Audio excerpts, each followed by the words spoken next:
జగనంత కుటుంబం నాది, ఈ ఆంధ్ర రాష్ట్రమే నాది. జగనంత కుటుంబం నాది, ఈ ఆంధ్ర రాష్ట్రమే నాది. త్యాగాలకు సిద్ధం నామది, పోరాట ఫలితమే ఈ విధి. జగనంత కుటుంబం నాది, ఈ ఆంధ్ర రాష్ట్రమే నాది.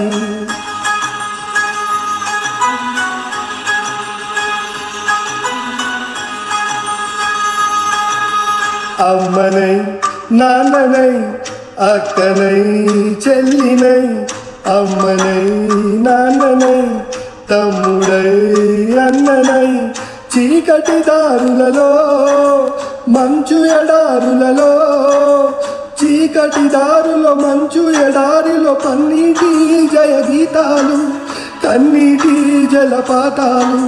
నాతో నేనే అనుగమిస్తూ, నాతో నేనే అధిగమిస్తూ, ఒంటరినై నీ ప్రగతి రథం అవుతున్నాను నిరంతరం. కలల్ని కథల్ని మాటల్ని పాటల్ని ధైర్యంతో రంగరించాలి. పిల్లల్ని ఆడపిల్లల్ని, జగనంత కుటుంబం నాది, ఈ ఆంధ్ర రాష్ట్రమే నాది.